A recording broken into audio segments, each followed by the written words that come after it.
You mentioned Endgame. That was actually my next question for you. Can you briefly explain what it is and give us a bit of an update on that? Yeah, basic gist of it is that Endgame is, so you could say that actually that Endgame is the culmination of the data that we have gathered in the Maker community over the last 8 years of our existence that shows that the original approach of just building it and then it's going to be a huge success isn't enough, right?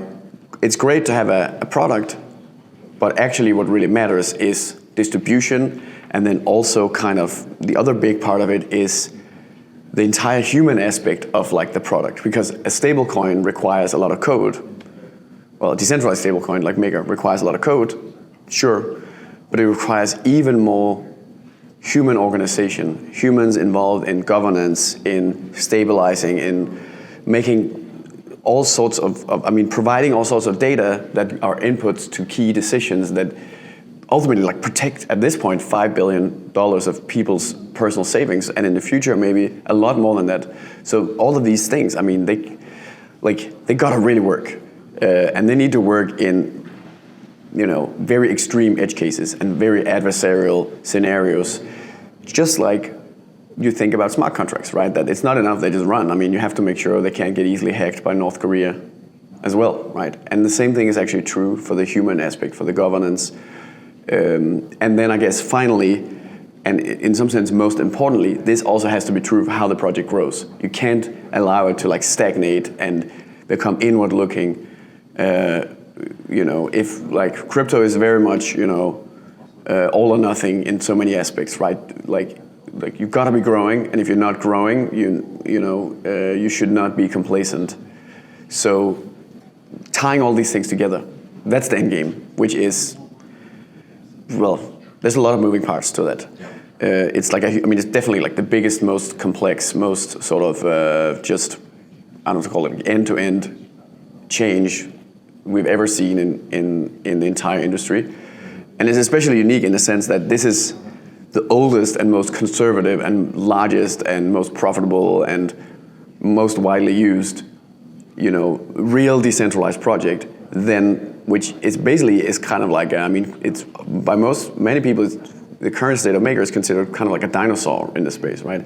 And now we are going to really outpace everyone on all the frontiers of innovation, and especially on adoption, user experience,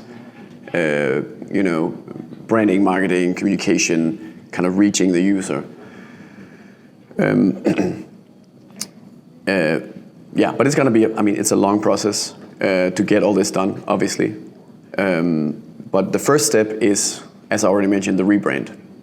Because, a big reason, one thing is the current brand of Maker and DAI was totally arbitrary, right? Which all the OG crypto brands, I think, were.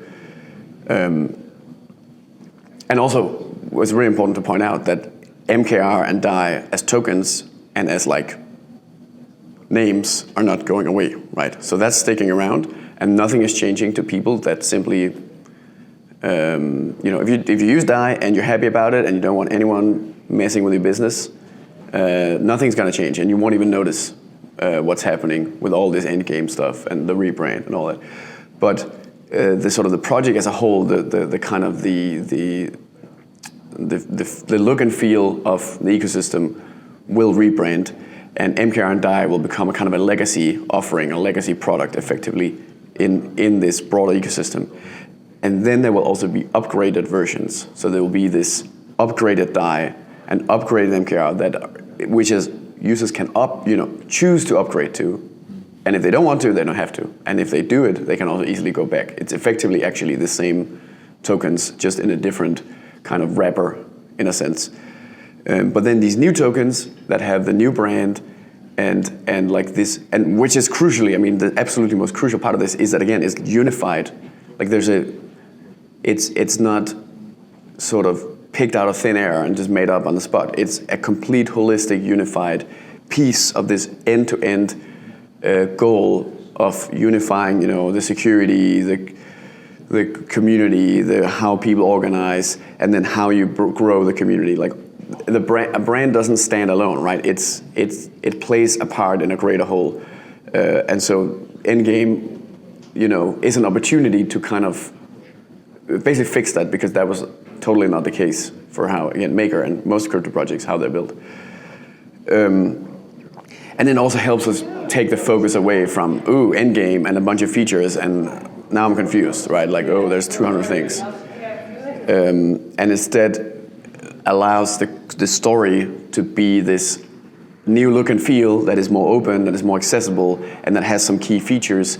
The primary sort of differentiator being yield farming of tokens that aren't just empty meme coins, but have actual real value, right? Derived from the huge economic potential, the huge dynamic ecosystem that exists around Maker, and is has proven to being able to generate huge amounts of profits and allocate massive amounts of capital into the real world.